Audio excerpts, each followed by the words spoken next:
Hello and welcome everyone. आज इस video में हम बात करेंगे 18 अगस्त 2024 को जो एलटी का एग्ज़ाम हुआ उसमें जो चीज़ें हुई हैं जिसे आप गड़बड़ी कह सकते हैं, क्योंकि इस बार ये एग्ज़ाम यूजुअल तरीके से नहीं हुआ जो इससे पहले हुआ करता था। इस बार भी exam UK triple S C यानी कि उत्तराखंड अधीनस्थ सेवा चयन आयोग ने ही कराया, असिस्टेंट टीचर एलटी ग्रेड का। इससे पहले भी एग्ज़ाम यूके ट्रिपल एस से ही कराता आ रहा है, लेकिन इस बार जो मेजर चेंज हमें देखने को मिला था जब ये एडवर्टीज़मेंट या पोस्ट आई थी, उससे कुछ टाइम पहले यहाँ पे पैटर्न चेंज कर दिया गया था। इस आप सभी को पता है। तो पहली प्रॉब्लम यहाँ पे जो एडवर्टीज़मेंट या जब हमारा फॉर्म आए थे उससे पहले जो डिपार्टमेंट ने यानी कि एजुकेशन डिपार्टमेंट उत्तराखंड ने जो हमारा सिलेबस चेंज किया, सिलेबस ही नहीं कहेंगे इसे, कहेंगे हम एग्ज़ाम का पैटर्न पूरा चेंज कर दिया था। तो सबसे पहली प्रॉब्लम तो वहीं आ गई थी कि एग्ज़ाम से कुछ टाइम पहले ही, जबकि 2020-21 में लास्ट एग्ज़ाम हुआ था, उसके बाद 2-3 साल खाली थे, तो इन्हें पता होना चाहिए था कि एग्ज़ाम तो हमें कराना ही है आगे। अगर सिलेबस चेंज इन्हें करना होता है तो 1 साल पहले 2 साल पहले कैसे नहीं कर सकते, वो भी कर ही सकते हैं। तो पहली लापरवाही तो ये है कि सिलेबस लेट चेंज किया, एग्ज़ाम का पैटर्न चेंज किया। पैटर्न चेंज करने में कोई समस्या नहीं है, पैटर्न चेंज होना चाहिए। ज़रूरी नहीं है कि पहले वाला पैटर्न बहुत अच्छा ही था, लेकिन पैटर्न चेंज करने से कोई भी फ़ायदा यहाँ पे नहीं हुआ है। तो इससे एक तो पैटर्न खुद ठीक नहीं था जो चेंज किया, दूसरा लेट चेंज किया, तो उससे जो कैंडिडेट्स हैं उन्हें तैयारी का टाइम नहीं मिला। पहली प्रॉब्लम ये हुई कि पैटर्न चेंज किया इनने, तो उस पैटर्न के हिसाब से तैयारी करने के लिए कैंडिडेट्स तैयारी नहीं कर पाए उस टाइम ड्यूरेशन में, क्योंकि सबसे पहले एग्ज़ाम की डेट मार्च में थी, देन 30 जून को थी, देन 18 अगस्त को। इससे भी दिक्कत तो होती ही है। पहले 30 जून के हिसाब से बच्चे तैयारी कर रहे थे, तो पैटर्न की प्रॉब्लम सबसे बड़ी थी कि लेट चेंज किया। दूसरी प्रॉब्लम ये है, सिलेबस जो हमारा है आप सभी लोग जानते हैं, टीचिंग एप्टीट्यूड का और रीजनिंग, जीएस एंड अपने अपने सब्जेक्ट का। तो जो सिलेबस का डिज़ाइन है ये एकदम ख़राब है।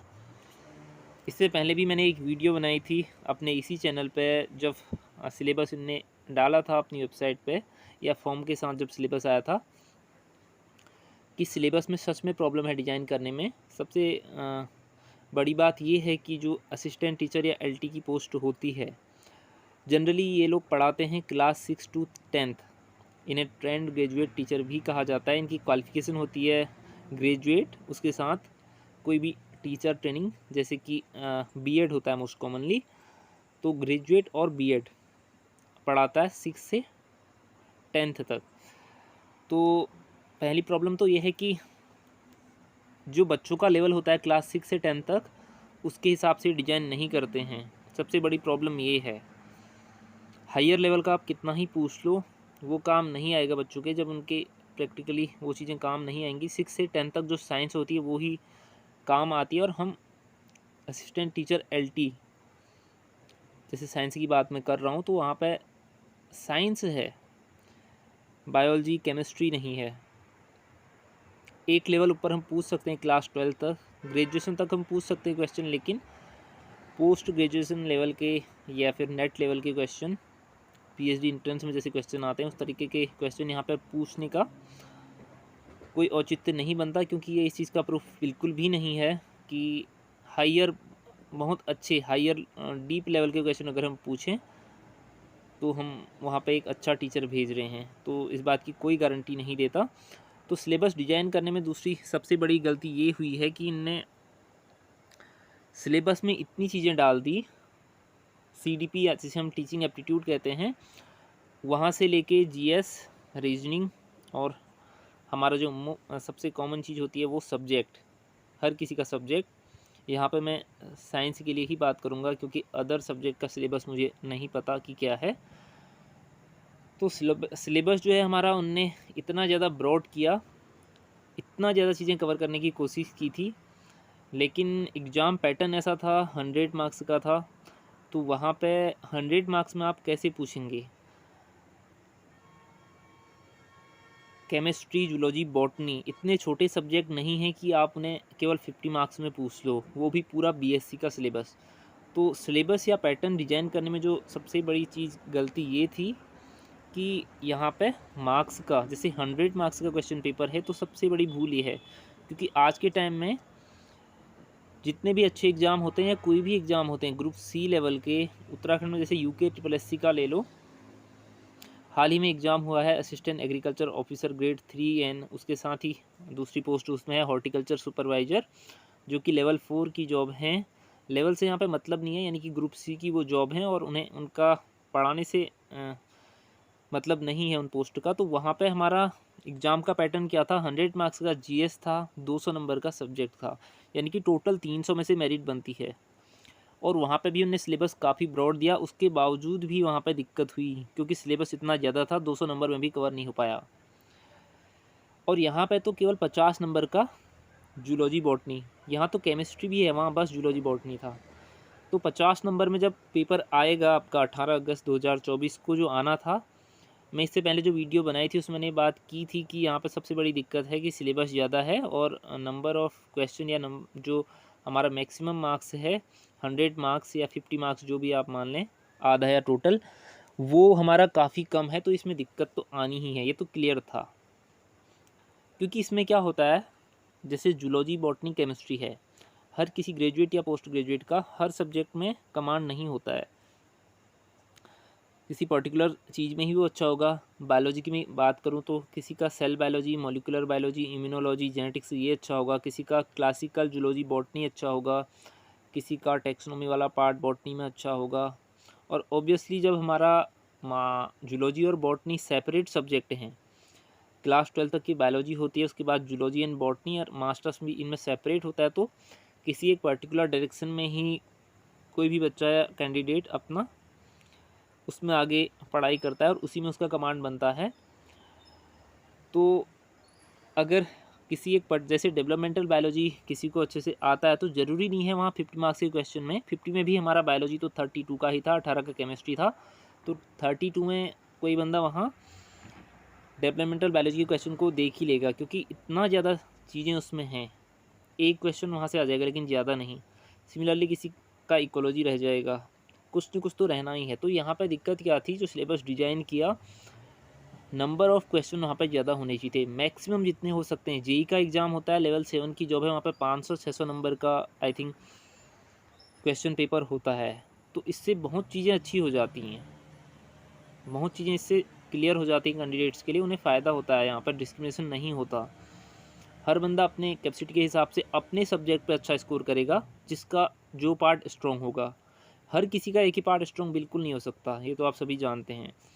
तो 100 मार्क्स का जो क्वेश्चन पेपर था, सबसे बड़ी गलती है। इससे पहले भी ऐसा हुआ है, तब भी थी, इस बार तो साफ क्लियर दिख ही रहा है, क्योंकि सिलेबस और ज़्यादा इन्हें ब्रॉड करके दिया। सिलेबस ब्रॉड करके जो इन्हें डिज़ाइन किया है, इससे हम लोग जो कैंडिडेट्स थे उन्हें मिसगाइड होने का पूरा मौका मिला, क्योंकि इनने पूरी तरह से मिसगाइड किया। क्योंकि जब सिलेबस आप देते हैं तो इसका मतलब होता है कि हम सिलेबस से पूछेंगे। ऐसे तो बायोलॉजी बहुत कुछ है, जो इनने सिलेबस दिया है बायोलॉजी तो इसको बियॉन्ड काफ़ी है, केमिस्ट्री एंड बायोलॉजी इससे बियॉन्ड भी है ना। लेकिन सिलेबस देने का मतलब क्या हुआ कि हम इस सिलेबस से पूछेंगे। तो इस सिलेबस से आप क्या पूछोगे, 32 मार्क्स का बायोलॉजी, केवल आप बीएससी, एमएससी इन सब से पूछ लेंगे, सारे वहाँ जितनी चीज़ें हमें पढ़ाते हैं। और सिमिलरली केमिस्ट्री भी, केमिस्ट्री का तो और ज़्यादा डिटेल सिलेबस था। तो ये सबसे बड़ी प्रॉब्लम थी, जिसकी वजह से ये सब हुआ है, जो नहीं होना चाहिए था, बिल्कुल गलत था। अगली प्रॉब्लम जो थी, जो सिलेबस है हमारा, वो पोस्ट के अकॉर्डिंग नहीं था। मैंने अभी भी बताया आपको कि उस लेवल की चीज़ें हैं। जैसे मैं बायोलॉजी की बात करूँ तो यहाँ पे बायो इन्फॉर्मेटिक्स था। बायो इन्फॉर्मेटिक्स हमारा 12th तक भी आज के टाइम नहीं पढ़ाया जाता, कहीं पे नहीं, बहुत ही कम। अब शायद कहीं आ गया होगा, अदरवाइज नहीं पढ़ाया। तो यहाँ पे पार्ट डाला था बायो इन्फॉर्मेटिक्स। बायो इन्फॉर्मेटिक्स का क्वेश्चन कोई बंदा कर लेगा, कोई बात नहीं। लेकिन क्या जो सेल बायोलॉजी वगैरह है, जो हमें 9th 10th में पढ़ना होता है, 6th 7th 8th में रिप्रोडक्शन, ये चीज़ें क्या इंपॉर्टेंट नहीं है, जो बेसिक चीज़ें हैं। तो सिलेबस का रिलेवेंट नहीं होना, जिस पोस्ट है जहाँ हमें टीच करना है, हमें केवल 6 से 10 तक को पढ़ाना है, 11-12 लेक्चरर की पोस्ट पे भी नहीं पढ़ाना है, ना ही हमें कॉलेज लेवल पे पढ़ाना है, हमें केवल साइंस से पढ़ाना है। बायोलॉजी तो हमें पढ़ाना ही नहीं है, साइंस।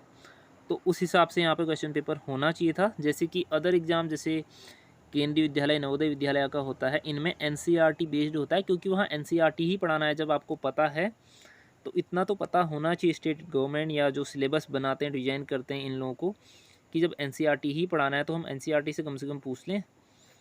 ठीक है, एनसीईआरटी से वो नहीं पूछते हैं तो आप उस लेवल का तो पूछ सकते हैं, थोड़ा सा, सिर्फ ग्रेजुएट लेवल का। और जो इसमें प्रॉब्लम थी आगे, फिर टाइमिंग की सबसे बड़ी प्रॉब्लम है। जो 18 अगस्त को एग्ज़ाम हुआ वहाँ पर टाइमिंग की सबसे बड़ी प्रॉब्लम ये थी कि 2 घंटे थे 100 क्वेश्चन के लिए। ठीक लग रहा होगा 1 मिनट एक क्वेश्चन के लिए, लेकिन पेपर लेंदी था। पेपर लेंदी होने के साथ साथ यहाँ पे कॉम्बिनेशन था हमारा टीचिंग एप्टीट्यूड का, यहाँ पे और था हमारा जीके, यहाँ पे था हमारा रीजनिंग एंड सब्जेक्ट। अब हर एक पोर्शन में हमारा डिफ़िकल्ट क्वेश्चन तो होंगे, टीचिंग एप्टीट्यूड में हमारे डिफ़िकल्ट क्वेश्चन होंगे, जीके में भी डिफ़िकल्ट होंगे, रीजनिंग में डिफ़िकल्ट। तो इन डिफ़िकल्ट क्वेश्चन को करने के लिए ज़्यादा टाइम चाहिए, सब्जेक्ट में भी डिफ़िकल्ट होंगे। अगर यहाँ पे 100 मार्क्स का सिर्फ सब्जेक्ट होता या सिर्फ टीचिंग एप्टीट्यूड होता तो ये टाइम इनफ था, लेकिन यहाँ पे जब इतना कॉम्बिनेशन था तो उससे ब्रेक तो होता है ना, माइंडसेट तो ब्रेक होगा। वहाँ पे अलग अलग तरीके का माइंडसेट चाहिए हर चीज़ के लिए, तो ये टाइम भी यहाँ पे कम था, जिसकी वजह से सभी लोगों को परेशानी हुई है। ये एक मेजर प्रॉब्लम ये भी थी। अगली प्रॉब्लम जैसे रीजनिंग पूछने का इस एग्ज़ाम में क्या पर्पज़ हो सकता है। रीजनिंग की एबिलिटी को चेक करना टीचर्स की, कि रीजनिंग की एबिलिटी उनकी कैसी है। रीजनिंग की एबिलिटी किस लेवल की चेक करनी चाहिए। यहाँ पे 10 मार्क्स की रीजनिंग दी थी, तो वो उस लेवल की नहीं थी जैसे इन्हें पूछनी चाहिए थी, क्योंकि एक टीचर, कोई भी टीचर जैसे LT साइंस से जाता है तो एक उसका टीचिंग एप्टीट्यूड अच्छा होना चाहिए इनके अकॉर्डिंग, ठीक है, टीचर बनने के लिए। जनरल अवेयरनेस होनी चाहिए अपने कंट्री की या अपने स्टेट की, पहले तो कंट्री की बाद में होगी। और थोड़ा बहुत रीजनिंग में ठीक होना चाहिए, लेकिन रीजनिंग इनने काफ़ी अच्छे लेवल की पूछी थी, जो डिफ़िकल्ट थी मोस्ट ऑफ कैंडिडेट के लिए। ये एक प्रॉब्लम रही जो टाइम टेकिंग थी, जिसकी वजह से टाइम वेस्ट हुआ और क्वेश्चन यहाँ पे आसानी से बने भी नहीं।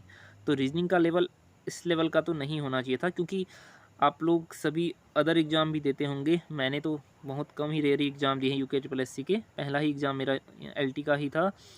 इससे पहले मैंने उसके एग्ज़ाम में रीजनिंग वगैरह देखी तो इससे तो काफ़ी आसान थी। फिगर वाले आपने देखे होंगे, उसमें फिगर वाले क्वेश्चन आए थे, काफ़ी आसान थी इससे। तो यहाँ पे भी उस लेवल की होनी चाहिए थी, एक प्रॉब्लम थी। अगला जो जीके है, ये इनने जीके नहीं पूछा था, इनने GS पूछा था, जबकि सिलेबस में जीके दिया है।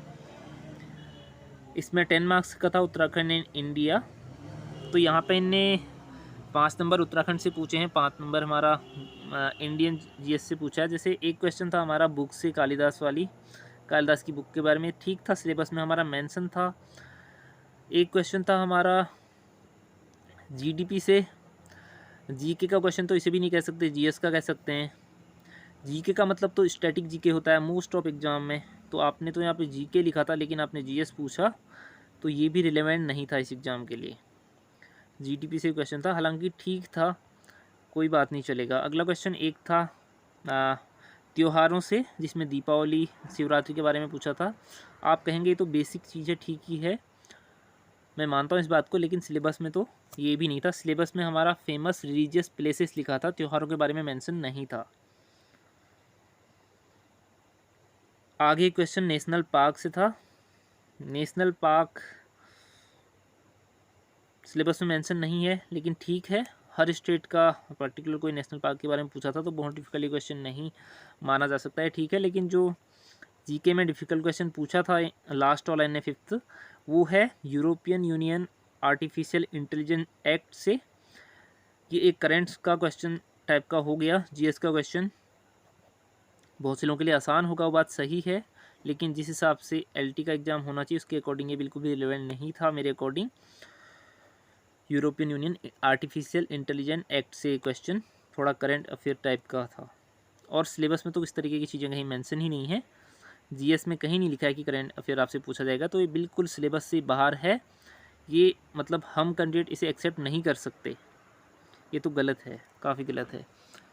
बाकी इनने जीके के सिलेबस में जो इंडिया का अदर चीज़ें दी थी, जैसे कि अवार्ड जो इम्पोर्टेंट हैं भी, उनसे कोई क्वेश्चन नहीं था।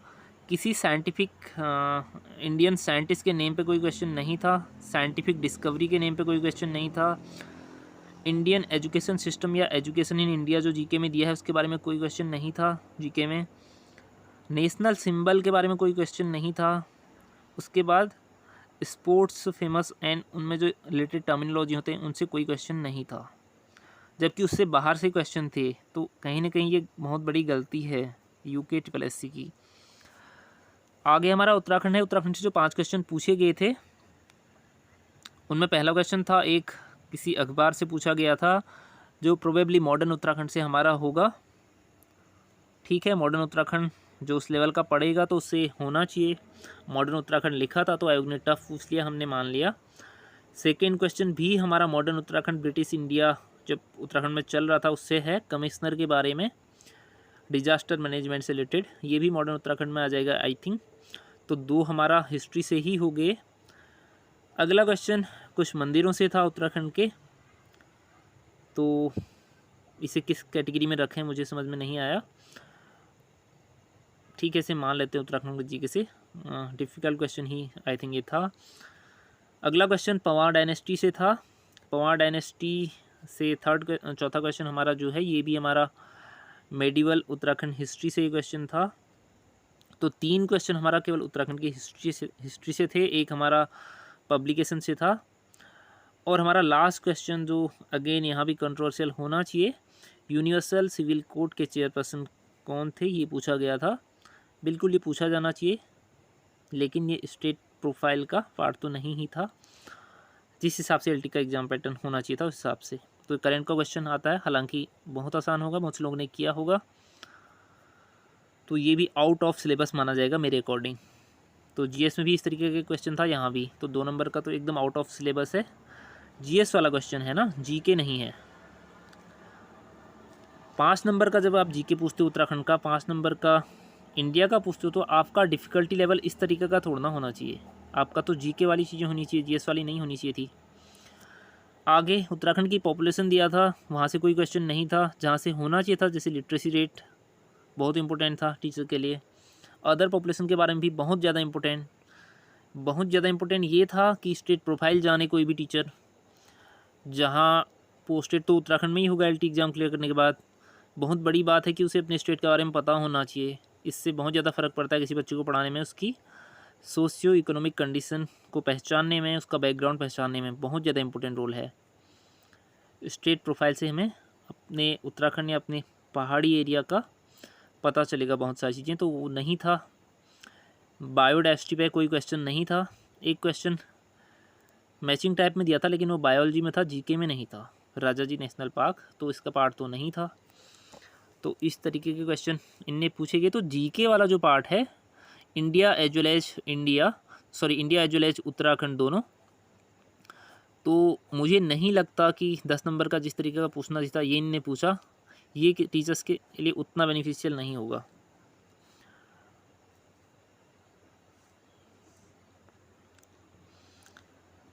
आगे है एक चीज़ और जो सिलेबस को लेके है, एलटी साइंस का सिलेबस हमारा 21 पेजेस का था। जो पीडीएफ आपके पास होगा फ़ोन पे एडवर्टीजमेंट का वाला, उसमें हमारा सिलेबस एलटी साइंस का, क्योंकि अदर सब्जेक्ट का मुझे पता नहीं है इसलिए सिर्फ एलटी साइंस की बात कर रहा हूँ। 21 पेजेस का सिलेबस था और 50 नंबर का 50 क्वेश्चन थे हमारे। तो 2.5 एक पेज से केवल 2 से 2.5 क्वेश्चन आने के ही चांस थे यहाँ पे। तो आप एक चीज़ इमेजिन ये कर सकते हैं कि इनने सिलेबस दिया या क्या दे दिया। Even lecturer CSIR net UGC net वगैरह का सिलेबस ऐसा नहीं है, बिल्कुल भी नहीं है, इससे काफ़ी कम है। क्योंकि इनडायरेक्टली तो ये गलती है ना, आपने इतनी चीज़ें लिख दी तो कोई भी स्टूडेंट उसे प्रिपेयर करने की सोचेगा। अभी मैं CDP की बात करूँगा, तो ये उत्तराखंड एलटी के सिलेबस में था 21 पेज का। केमिस्ट्री का सिलेबस हमारा 11 पेज का, बायो का 10 का। तो केमिस्ट्री का सिलेबस आप देख सकते हैं 11 पेज का सिलेबस। केमिस्ट्री आई थी 18 नंबर की। तो एक पेज अगर आप पढ़ भी लेते बहुत अच्छे से, मास्टरी उस पर कर लेते, तो वहाँ पर चांस था कि एक क्वेश्चन वहाँ से आता। तो आप देख सकते हैं कि इनने क्या खेला खेला है, सिलेबस इन्हें कैसा देना चाहिए था, क्या इनने दिया। बहुत बुरी बात है, आगे भी ऐसा ही होगा शायद एलटी में, पता नहीं ये लोग क्या करेंगे, लेकिन ये गलत चीज़ है। जो किसी भी एग्ज़ाम को बनाने का एक मानक होते हैं, नॉर्म्स होते हैं टेस्ट के, जो आप इसमें भी पढ़ते हो हमारे टीचिंग एप्टीट्यूड में, कंस्ट्रक्शन ऑफ टेस्ट, तो उसके बहुत सारे मानक होते हैं, तो वहाँ पर बिल्कुल भी फॉलो नहीं हुए हैं एक भी मानक। कॉम्प्रिहेंसिवनेस होती है एक हमारा बिहेवियरल, हमारा जो कैरेक्टर है टेस्ट का, किसी टेस्ट या एग्ज़ाम को पेपर को कंस्ट्रक्ट करने का। तो कॉम्प्रिहेंसिवनेस में यहाँ पे बिल्कुल वो बहुत चीज़ों को कवर करेगा ना, ब्रॉड एरिया कवर करेगा, लेकिन यहाँ पे ब्रॉड की क्या कितनी यूनिट इनने छोड़ दी। अभी मैं आपको बताऊंगा कि कहाँ कहाँ से क्वेश्चन नहीं आए, बिल्कुल भी नहीं आए। बायोलॉजी का मैं स्पेशली बताता हूँ। पहला है इवोल्यूशनरी बायोलॉजी या evolution, very very important. Evolution से there is no question from evolution. तो जिस बंदे ने इवोल्यूशन बहुत अच्छे से पढ़ा था उसे एक भी क्वेश्चन यहाँ से नहीं मिला। मॉलिक्यूलर बायोलॉजी बहुत इंपॉर्टेंट, यहाँ से कोई क्वेश्चन नहीं मिला। जेनेटिक्स से कोई क्वेश्चन नहीं मिला, क्लास 10th में जेनेटिक्स से है, मॉलिक्यूलर बायोलॉजी है, there is no question from genetics and molecular biology. There is also no question from cytology, single question, कोई सिंगल क्वेश्चन साइटोलॉजी से नहीं था। एनिमल टिश्यू सिस्टम से कोई सिंगल क्वेश्चन नहीं था। अच्छा, मैं ये नाम जो ले रहा हूँ ये सिलेबस में मेंशन है इस तरीके से चीज़ें, evolution, molecular biology, cytology, animal tissue system, इसलिए मैं ऐसा कह रहा हूँ। तो किस तरीके से छोड़ दी गई चीज़ें। और यहाँ पे था इकोलॉजी, इकोलॉजी से कोई क्वेश्चन नहीं था। एक दो जो क्वेश्चन थे आपको लग रहे होंगे इकोलॉजी के थे, वो इन्वायरमेंटल बायोलॉजी करके अलग से दिया है वहाँ से थे। ब्रायोफाइट से कोई क्वेश्चन नहीं था प्लांट्स में। चलो ये कोई बात नहीं, छोटी सी चीज़ है, ब्रायोफाइट्स काफ़ी कम है, बट आप अगर पेपर अच्छा बनाना चाहते तो मैचिंग में से दे सकते थे। प्लांट बायोकेमिस्ट्री, बायोकेमिस्ट्री प्लांट की अलग से नहीं होती, लेकिन बायोकेमिस्ट्री से एक ही क्वेश्चन था, विटामिन से था, इसलिए प्लांट बायोकेमिस्ट्री को मैं पूरा ब्लैंक छोड़ूंगा, यहाँ से कोई क्वेश्चन नहीं था। प्लांट फिजियो से एक क्वेश्चन था बस। अदर जो क्वेश्चन आए वो भी मैं बता देता हूँ कहाँ कहाँ से आए बायोलॉजी में। कॉर्डेटा से 2 क्वेश्चन, बायोकेमिस्ट्री से 1 क्वेश्चन जो विटामिन का था, प्लांट ब्रीडिंग से केवल 1 क्वेश्चन जो हेक्साप्लॉइड वीट का था। नॉन कॉर्डेट, नॉन कॉर्डेट का मतलब यहाँ पे होल इनवर्टिब्रेट वगैरह, आप इनवर्टिब्रेट को नॉन कॉर्डेट समझ लीजिए यहाँ पे अभी फिलहाल के लिए। यहाँ से 4 क्वेश्चन पूछे इनने। एंजियोस्पर्म से 3 क्वेश्चन, डेवलपमेंटल बायोलॉजी से 2 क्वेश्चन, इकोनॉमिक बॉटनी से 1 क्वेश्चन, टाइडोफाइट से 2 क्वेश्चन, एल्गी से 1 क्वेश्चन, ह्यूमन फिजियोलॉजी से शायद 1 क्वेश्चन, या फिर मैं उसे कॉर्डेट का मान लूँ या इसे मान लूँ ह्यूमन फिजियोलॉजी का, तो 2 क्वेश्चन। इम्यूनोलॉजी से 1 क्वेश्चन, और इम्यूनोलॉजी का आप सिलेबस देखना किस लेवल की दी है, और 1 क्वेश्चन यहाँ से आएगा। इम्यूनोलॉजी बहुत डेप्थ में दी है। एनवायरमेंटल बायोलॉजी से 3 क्वेश्चन, इसमें मैंने नेशनल पार्क वगैरह इंक्लूड किए हैं। प्लांट फिजियोलॉजी से 3 क्वेश्चन, माइक्रोबायोलॉजी से 1 क्वेश्चन, बायोस्टैटिस्टिक्स से 1 क्वेश्चन, इकोनॉमिक जूलॉजी से 1 क्वेश्चन, जिम्नोस्पर्म से 1 क्वेश्चन, जू ज्योग्राफी से 1 क्वेश्चन। और एक जो खतरनाक चीज़ इन्हें दी थी, खतरनाक इसलिए कि रिलेवेंट उतना नहीं है। हम लोग रिसर्च नहीं करा रहे स्कूल्स में, हम लोग पढ़ा रहे हैं, हमें बताना है कि साइंस कैसे, साइंस पे इंटरेस्ट बच्चों का डालना है। Bioinformatics, there is no single question from bioinformatics. काफ़ी सारे बच्चों ने बायो इन्फॉर्मेटिक्स में टाइम वेस्ट किया होगा, तो ये गलत चीज़ था, नहीं होना चाहिए था ऐसा, समझ सकते हैं आप लोग। और भी कुछ ऐसे हैं जैसे कि animal behaviour, there is no question from animal behaviour. Biotechnology इतना इंपॉर्टेंट चीज़, there is not a single question from biotechnology. Bio informatics, हाँ मैंने बता दिया। तो ये सब बायोलॉजी में था जहाँ से कोई क्वेश्चन नहीं थे। आगे हम सीडीपी की बात करेंगे। सीडीपी में क्या था, या जिसे हम टीचिंग एप्टीट्यूड मोर करेक्टली कह सकते हैं।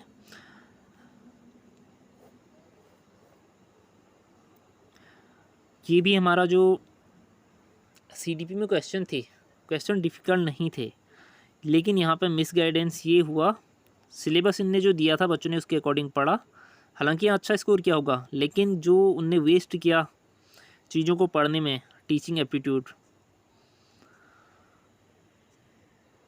वो टाइम वो कहीं और लगा सकते थे। रीजनिंग में वो लगा सकते थे, अपने सब्जेक्ट में बायोलॉजी केमिस्ट्री में लगा सकते थे, या किसी भी सब्जेक्ट में, हिंदी इंग्लिश सबके लिए बात है। हालांकि हिंदी का मुझे मैंने सुना कि आसान था, वो बात सही है, सभी का गलत नहीं होगा, ठीक है वो। But other subject SST maths वगैरह मुझे नहीं आइडिया है, मैथ्स का भी शायद डिफ़िकल्ट था, तो वहाँ बच्चे टाइम देते। टीचिंग एप्टीट्यूड को 5 यूनिट में डिवाइड करने का क्या फ़ायदा रहा आपका, इतने ज़्यादा आयोग थे वहाँ। टीचिंग एप्टीट्यूड में इनने दिया था फिलॉसफी, सोशियोलॉजी, 1-2 क्वेश्चन यहाँ से थे, ठीक था, लेकिन जब आपको 1-2 क्वेश्चन पूछने थे तो आपने सिलेबस बनाना चाहिए था, यूनिट वाइज नहीं है। टॉपिक करके 1 2 3 करके आप दे सकते थे आसानी से, उससे एक्स्ट्रा प्रेशर कुछ नहीं पड़ता कैंडिडेट्स पे। जैसे आप पूछ सकते थे कि एजुकेशन एंड फिलॉसफी, तो उसका मतलब बेसिक चीज़ें हैं, जैसे आपने पूछा एडम्स के बारे में, सोशियोलॉजी के बारे में आपने क्वेश्चन पूछा है, तो आपने लिखना चाहिए था education and sociology. Child psychology, बहुत ही कम क्वेश्चन यहाँ से देखने को मिले, क्योंकि सिलेबस ही ज़्यादा था। तो इस तरीके का जो इनने दिया था, इतनी चीज़ें इंक्लूड करने की, तो ये लोग क्या साबित करना चाह रहे थे पता नहीं, या तो खुद को यही करना चाह रहे थे कि हमने अपने स्टैंडर्ड एग्ज़ाम का बढ़ा दिया है, तुम लोग को अच्छा प्रिपेयर रहना है, लेकिन पोल तो उनकी खुल गई कि उनका स्टैंडर्ड क्या है, जो पेपर बनाते हैं किस तरीके से बनाते होंगे।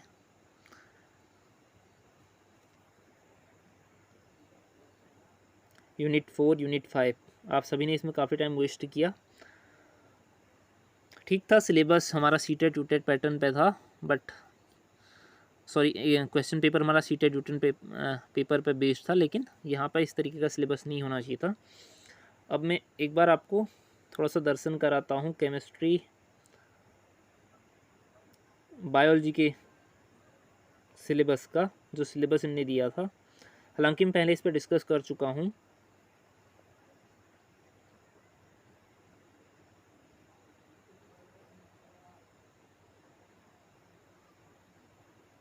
ये हमारा केमिस्ट्री का सिलेबस, आप देखिए इसमें क्या कवर नहीं है, सारी की चीज़ें हैं, और केमिस्ट्री ये है 18 नंबर की। ये तो पहले ही पता था डिवाइड होगा, लेकिन प्रॉब्लम उसी टाइम आ गई थी, मैंने तो वीडियो बनाई थी, लेकिन वीडियो बनाने से क्या होगा, मैंने तो बस कहा था, प्रॉब्लम तो थी। तो ये जो प्रॉब्लम इतनी बड़ी आई है, बच्चे परेशान हैं, पासिंग मार्क्स नहीं ला पा रहे, तो उसका रीज़न यही है। बाकी डिफ़िकल्ट लेवल तो है ही, वो तो मैंने पहले बता ही दिया।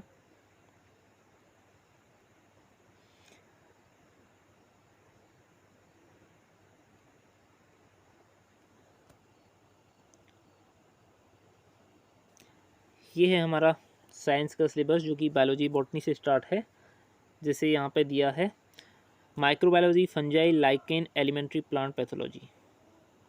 लाइकेन से कोई क्वेश्चन नहीं आया, फंगस से नहीं मानेंगे क्योंकि एक क्वेश्चन था प्लांट पैथो से, तो फंगस लाइकेन जिसने पढ़ा होगा तो कोई क्वेश्चन नहीं आया। एल्गी से एक क्वेश्चन था, ब्राफाइट से कोई क्वेश्चन नहीं, टेरिडोफाइट, जिम्नोस्पर्म से एक एक क्वेश्चन थे, टैक्सोनॉमी ऑफ एंजियोस्पर्म से 2-3 क्वेश्चन थे, लेकिन इनने फैमिली कितनी दी हैं आप काउंट कर सकते हैं, एक क्वेश्चन के लिए 20-30 फैमिली। इससे अच्छा था कि क्लास 11th में जो फैमिली आज तक थी 2-3 फैमिली, उतना ही देते, कम से कम टीचर वहाँ जाके अच्छा पढ़ा पाता वो चीज़ें।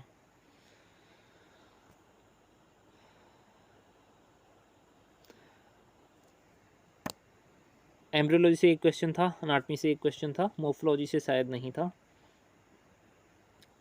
इकोलॉजी इतनी इंपॉर्टेंट चीज़, यहाँ से कोई क्वेश्चन नहीं। बायोस्टैटिक्स के एक, बायोस्टैटिस्टिक्स जूलॉजी में भी दिया है, बॉटनी में क्या ज़रूरत थी इतना देने की, सिंपली लिख देना चाहिए था बायोस्टैटिक्स के बेसिक, तो एक क्वेश्चन यहाँ से था। इकोलॉजी से कोई क्वेश्चन नहीं, कुछ नहीं, पॉपुलेशन नहीं, कम्युनिटी नहीं, इकोसिस्टम नहीं, एक बायोडाइवर्सिटी था तो इन्वायरमेंटल बायोलॉजी का पार्ट आ जाता है।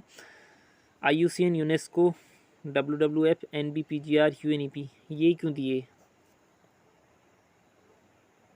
तो बहुत सारी चीज़ें आप लोग समझ सकते हैं सिलेबस कितना ब्रॉड था। CSIR नेट का एक एग्ज़ाम होता है नेशनल लेवल पे, उसमें ऐसा सिलेबस नहीं होता। जब सिलेबस ही आप इतना कॉम्प्लेक्स बनाओगे तो बच्चे तो कंफ्यूज होंगे ही, तो बहुत बुरी बात है कि इस तरीके का सिलेबस बनता है।